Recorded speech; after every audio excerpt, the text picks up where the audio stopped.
कि इस नए संसद भवन की शुरुआत गणेश उत्सव के दिन से प्रारंभ हुई और कल लोकसभा में निर्विघ्न ये महिला संशोधन बिल, नारी शक्ति वंदन बिल निर्विघ्न पास हुआ। और मुझे आशा ही नहीं, विश्वास है कि आज यहाँ भी ये किसी भी बाधा के बगैर, किसी भी विघ्न के बगैर सर्वसम्मति से 128 कॉन्स्टिट्यूशनल अमेंडमेंट बिल पास होगा और सबकी सहमति इसमें मिलेगी।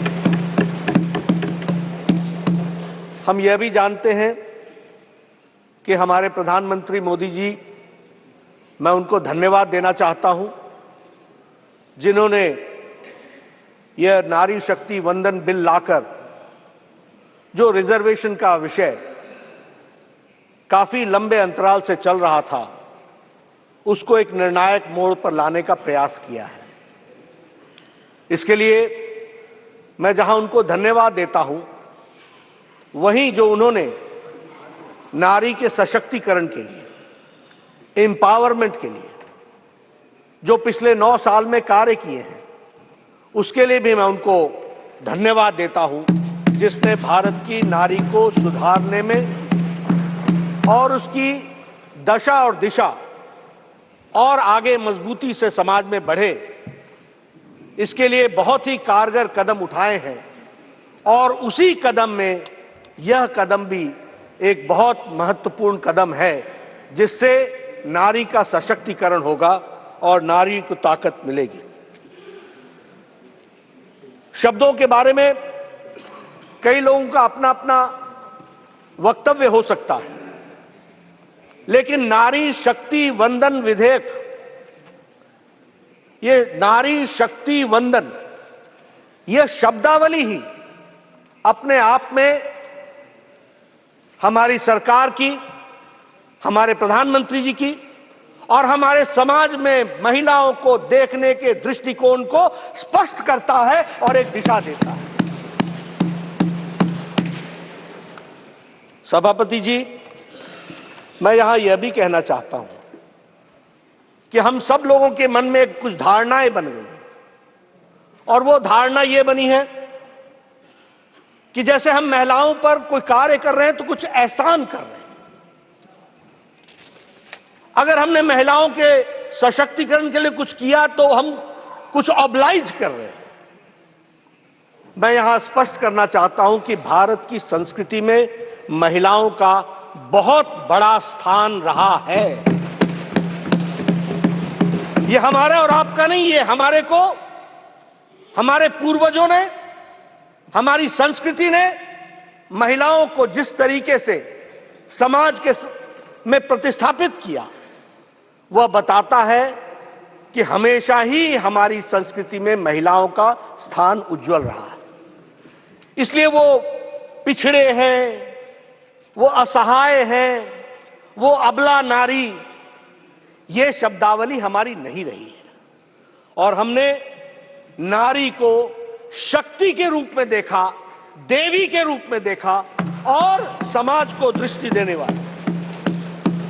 और इसीलिए प्रधानमंत्री जी जब कहते हैं विमेन एम्पावरमेंट, तो वो हमेशा विमेन लेड डेवलपमेंट की बात करते हैं। और उन्होंने G20 में भी दुनिया को बताया that it is not only women empowerment, it is a women led development. यह भारत की सोच को प्रतिपादित करते हुए दुनिया के सामने रखने का काम हमारे प्रधानमंत्री मोदी जी ने G20 के माध्यम से भी किया है। मैं जब भारतीय संस्कृति की बात करता हूं, तो भारतीय संस्कृति में नारी का स्थान अगर हम देखें तो आर्थिक स्वायत्तता में हमेशा उसका स्थान रहा। उसके सामाजिक जीवन में आर्थिक स्वायत्तता रही। अध्यात्म से लेकर अध्यापन तक नारी का विशेष योगदान रहा है। और अगर हम हड़प्पन काल की भी बात करें, तो वो जो कांस्य की मूर्ति डांसिंग गर्ल है, वह बताता है कि हमारे समाज में महिलाओं को कितनी स्वतंत्रता थी और कितना इंडिपेंडेंस था। यह भी उसमें से दर्शाता है। यह दीगर बात है कि कुछ हमारे, जब हम गुलामी के काल से गुजरे, मेडिवल पीरियड से गुजरे, तो उस समय पर्दा सिस्टम से लेकर के महिलाओं का जरूर कुछ जो उत्थान का स्थान था उसमें कमी आई, लेकिन भारतीय संस्कृति में उसे हमेशा ऊर्जा का स्थान दिया गया, देवी का स्थान दिया गया, शक्ति के रूप में देखा गया। और हमारे यहां शब्दावली भी वैसी है, गौरी शंकर, गिरजा शंकर, भवानी शंकर, सीताराम, राधे श्याम। अब हमको दुनिया समझाए लेडीज फर्स्ट, ये हमारे साथ एक तरीके से मजाक नहीं तो और क्या है। हमारी संस्कृति को समझने की आवश्यकता है। और वैदिक काल में भी विदुषियों की कोई कमी नहीं थी। वैदिक काल में भी अगर हम देखें तो अगर जब शास्त्रार्थ आदि शंकराचार्य जी के साथ जब मंडन मिश्र जी का हुआ, तो आप जानते हैं उसमें न्यायाधीश कौन था? उसमें न्यायाधीश मंडन मिश्रा जी की पत्नी उभय भारती थी। यह भी हमको ध्यान में रखना चाहिए। उसी तरीके से यजुर्वेद काल में महिलाओं को बराबर का स्थान दिया गया और कहा गया कि राजा अगर न्याय प्रेमी है तो रानी भी न्याय प्रेमी होनी चाहिए। इतनी दूर की सोच रखी गई थी, यह भी हमको ध्यान रखना। उसी तरीके से 4th सेंचुरी में, 4वीं सेंचुरी में प्रभावती गुप्त जो इंडियन हिस्ट्री में प्रथम राज्य इन्होंने किया, वह बताता है कि महिलाओं का कितना गौरवमय इतिहास रहा है। रानी जीजाबाई जो मराठा रानी के रूप में जानी गई, उनका जो गाइडेंस थी, उनका जो डायरेक्शन था, उसने छत्रपति शिवाजी को हिंदवी स्वराज्य बनाने के लिए प्रेरित किया। यह भी हमको ध्यान में रखना चाहिए।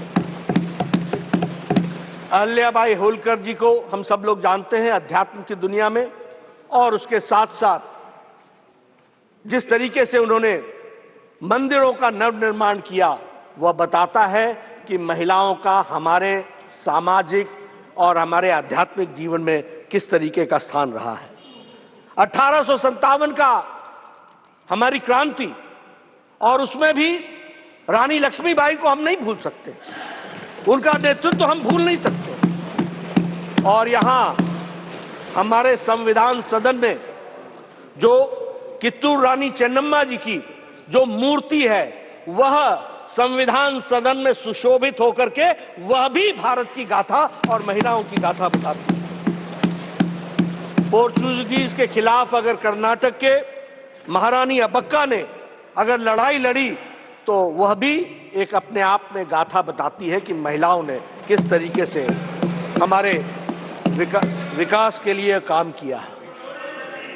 मैं ये भी बोलना चाहूंगा कि मॉडर्न टाइम्स में भी, आज के युग में भी अगर हम देखें, 21वीं शताब्दी जो है वो महिलाओं की शताब्दी है।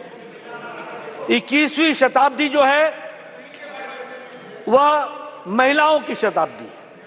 और फिर चाहे ज्ञान हो, चाहे विज्ञान हो, चाहे मिलिट्री एजुकेशन हो, चाहे सैन्य सुरक्षा हो, चाहे अर्थ जगत हो, हमें खुशी है कि आज हमारी भारत की महिलाएं अपने आप को लीडिंग रोल में लेकर के आई हैं और उन्होंने अपने आप को प्रतिस्थापित किया है और सम्मानित स्थान पर लेकर के आई हैं। It is not only the presence but it is the position, वह सम्मानित स्थान जो उनको मिला है, जो उन्होंने हासिल किया है, यह बताता है कि भारतीय नारी किस तरीके से उन्होंने अपना योगदान किया है। आज सॉफ्टवेयर की दुनिया में 21% हमारी महिलाएं हैं जो लीडिंग रोल में हैं। आज हम अगर इसरो की बात करें, जिसके बारे में कल परसों जयराम रमेश जी चर्चा कर रहे थे, उसमें अगर हम साइंटिस्ट देखें तो फिर चाहे मार्स मिशन हो, चाहे चंद्रयान हो, चाहे आदित्य L1 हो, इन सब में महिला साइंटिस्ट का बहुत बड़ा योगदान है। इसको भी हमको ध्यान में रखना। और अगर हम कहें तो सरकार की सत्ता में भी आजाद भारत में 12 मुख्यमंत्री महिलाएं बन चुकी हैं। इस आजाद भारत में इसको भी हमको ध्यान रखना है।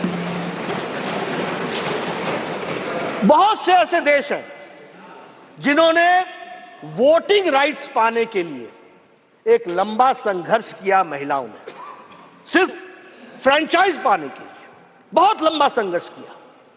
किसी ने आधी शताब्दी तक संघर्ष किया, किसी ने पूर्ण शताब्दी तक संघर्ष किया।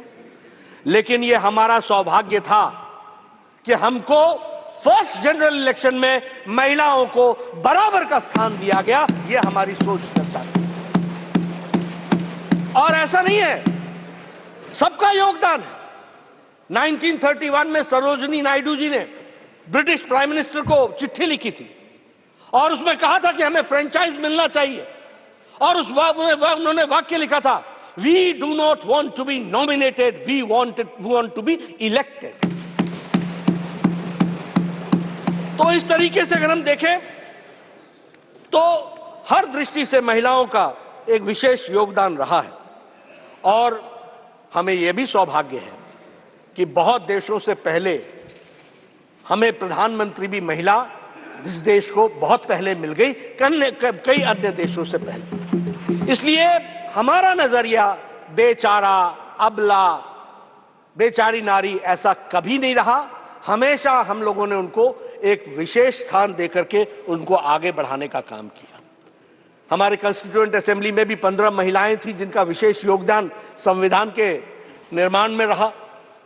और आज हमारे 102 एमपीज हैं यहां पर महिलाएं, जो अपने सशक्तिकरण के कारण दे आर इलेक्टेड और वो इलेक्ट होकर के आई हैं। यह भी हमको बताता है कि महिलाओं ने किस तरीके से, फिर चाहे वो पॉलिटिक्स हो, स्पोर्ट्स हो, इकोनॉमी हो, एविएशन हो, एंटरप्रेन्योरशिप हो, सब में नारियों ने अपना योगदान किया है। इसलिए जब हम नारी शक्ति वंदन विधेयक को लाकर उनको हम सशक्तिकरण कर रहे हैं तो ये उनके ऊपर हम एहसान नहीं कर रहे, ये उनका सम्मान है, ये उनका सशक्तिकरण है, ये उनकी सहभागिता को बढ़ाने का कार्य है। यह हमको ध्यान में रखना चाहिए। मैं यहां यह भी कहना चाहता हूं कि कुछ धारणाएं हम बदल दें, और ये मैं अपने आधार पर नहीं कह रहा हूं, रिसर्च के आधार पर कह रहा हूं। रिसर्च ने यह बताया है कि महिलाओं की सेंसिटिविटी ज्यादा है। रिसर्च ने यह भी बताया है कि महिलाओं की सेंसिटिविटी विषयों पर डिसीजन मेकिंग कैपेसिटी ज्यादा तेज है और ज्यादा फास्ट है। मुझे याद है 1993 में मैं पहली बार विधायक बनकर के बीजेपी ग्रुप का नेता बना था। उस समय पंचायतों में रिजर्वेशन हुआ था विमेन का, और जब हम समाज में घूमते थे तो पता नहीं पुरुष प्रधान समाज क्या क्या बातें करता था। ये कुछ नहीं कर सकेंगी, ये तो पता नहीं सरकार ने क्या सोच लिया है, ऐसे थोड़ी ना काम चलता है, ये क्या जाने। इस तरह की बातें हमको सुनने को मिली थी। मैं इसका फर्स्ट हैंड विटनेस हूं। लेकिन महिलाओं को पंचायत में बराबर का स्थान मिला। और मैं आपको बताना चाहता हूं कि अब रिसर्च ये बताती है कि women are more accessible than men as a public representative. अब ये रिसर्च बताती है कि कलेक्टिवली नशा के खिलाफ महिलाओं ने आवाज उठाई है। अब यह बताती है कि the corruption level is less where there are women representative. यह भी बात समझ करके, मैं पुरुषों के खिलाफ नहीं बोल रहा हूं, इसको अन्यथा ना लीजिएगा। लेकिन जो रिसर्च की दृष्टि से अभी यूनाइटेड नेशंस की एक रिसर्च आई है, और यूनाइटेड नेशंस की रिसर्च ने यह कहा कि वाटर स्केर्सिटी में काम करने में और वाटर स्केर्सिटी को दूर करने में महिलाओं के नेतृत्व में 62% ज्यादा काम हुआ है इस तरीके की रिसर्च में। इसलिए उनकी कैपेसिटी, और आप तो जानते ही हैं कि महिलाएं घर चलाती हैं, इसलिए बजट का भी जितना उनको ज्ञान होता है और जितनी सेंसिटिविटी होती है वो हम सबको मालूम है, अपने घरों में भी हम सबने देखा। इसलिए उनकी capacity, decision making, financial sense, इसको हमको अप्रिशिएट करना चाहिए और उसको भी हमको ध्यान में रखना चाहिए। मैं यहां यह भी कहना चाहूंगा कि नेशनल पर्सपेक्टिव प्लान के तहत जब हम लोगों ने काम शुरू किया तो उसमें आज लगभग 14 लाख से ज्यादा महिलाओं का पंचायती लेवल पर रिप्रेजेंटेशन है ऑन डिफरेंट लेवल्स, और ये एक कंटिन्यूअस प्रोसेस को, ग्रोथ को आगे बढ़ाने का काम किया है, सब लोगों के योगदान से हुआ। और एक लंबी जर्नी, अब जब लंबी जर्नी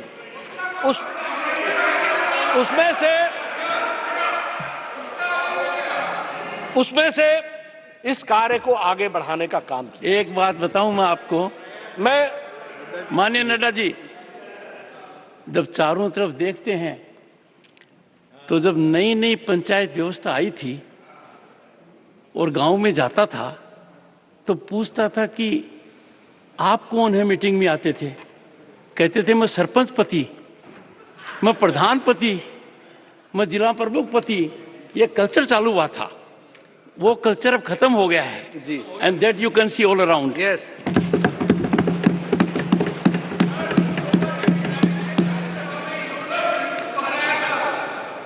मैं यहां यह भी कहना चाहता हूं कि कुछ इस तरह की चर्चा भी हुई कि इस बिल को अभी से लागू कर दो। इस तरह की चर्चा भी हुई कि इसमें देरी क्यों। मैं यहां स्पष्ट करना चाहता हूं कि कुछ संवैधानिक व्यवस्थाएं होती हैं, कुछ संवैधानिक तरीके से कार्य करने का तरीका होता है। आखिर हमने महिलाओं को रिजर्वेशन देना है, पर किस सीट पर रिजर्वेशन मिले, किस सीट पर ना मिले, इसका फैसला कौन करेगा? इसका फैसला सरकार नहीं कर सकती, एक कौन है जुडिशियल बॉडी करती है, उसको नॉमिनेट करना पड़ता है। रहे और असदुद्दीन ओवैसी ने मुस्लिम आरक्षण और ओबीसी आरक्षण की मांग करते हुए महिला आरक्षण बिल का विरोध किया। जब आप कानून ला रहे हैं जिनके लिए, अब उन्हीं को नहीं देंगे कि ओबीसी को और मुस्लिम महिला को नहीं देंगे, इसलिए हम उनके खिलाफ वोट दिए। वहीं से पहले संसद में चर्चा के दौरान केंद्रीय मंत्री स्मृति ईरानी ने इस मुद्दे पर संविधान का हवाला दिया। संविधान में धर्म के आधार पर आरक्षण वर्जित है। महिला आरक्षण बिल पर लोकसभा में बिल के पक्ष में 454 जबकि विरोध में 2 वोट पड़े। तो महिला आरक्षण बिल पर सोनिया गांधी की मांग पर बीजेपी सांसद निशिकांत दुबे ने उल्टा कांग्रेस पार्टी पर ही सवाल खड़े कर दिए। सोनिया गांधी के राजीव गांधी के सपने वाले बयान पर निशिकांत दुबे एक जवाबी हमला करते नजर आए।